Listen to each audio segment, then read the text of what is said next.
অনিয়ম ও দুর্নীতির প্রতিবাদ করায় দিনাজপুর পানি উন্নয়ন বোর্ডের নির্বাহী প্রকৌশলী ফারুক আহমেদ নিজ গাড়ি চালককে অন্যত্র বদলি ও হত্যার হুমকি দেওয়ার অভিযোগ উঠেছে। পক্ষ নিবে সঙ্গে সঙ্গে ফাঁসবেন।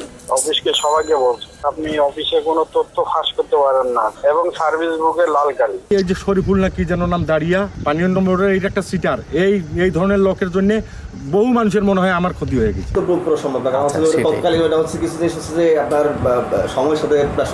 লিখিত অভিযোগও দেন দিনাজপুর পানি উন্নয়ন বোর্ড বরাবর, কিন্তু সহযোগিতা পাওয়ার আশায় অভিযোগ দিলেও বিনিময় পেলেন জননিরাপত্তা আইনে 5 বছরের জেল।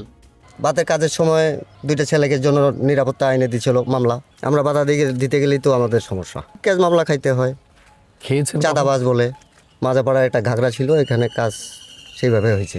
7 কিলো না 8 কিলোর মতো হয়েছে। দিনাজপুর পানি উন্নয়ন বোর্ডের নির্বাহী প্রকৌশলী ফারুক অফিস কক্ষে তাকে না পেয়ে ফোন কলের মাধ্যমে যোগাযোগ করি। তিনি জেলা প্রশাসকের সাথে কাজের ব্যস্ততা দেখিয়ে ফোন কলটি কেটে দেন।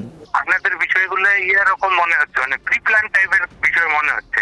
এমন কোনো বড় প্রকল্প বা এমন কোনো ইস্যু ক্রিয়েট হচ্ছে না যে আপনি হুট করে চলে আসছেন আমাকে সাক্ষাৎকার নিতে। পার্সোনাল ইস্যু বা অফিসিয়াল ডেকোরামের ইস্যু এগুলো বললে কোনো অ্যান্সার নাই। কার্য সহকারী শরীফুল ইসলামের তথ্য মতে তৎকালীন রংপুর বিভাগের প্রধান প্রকৌশলী ছিলেন মাহবুবুর রহমান, যিনি বর্তমানে বাংলাদেশ পানি উন্নয়ন বোর্ডের অতিরিক্ত মহাপরিচালক হিসেবে দায়িত্বরত আছেন। সব মাস্টার মাইন্ড ছিল তো আপনার উত্তরাঞ্চলের প্রধান প্রকৌশলী, উনি তো নিজেও ঠিকাদারি করতো আর কি। মোবাইল ফোনে জানতে চাইলে তিনি এ বিষয়ে অস্বীকার করেন।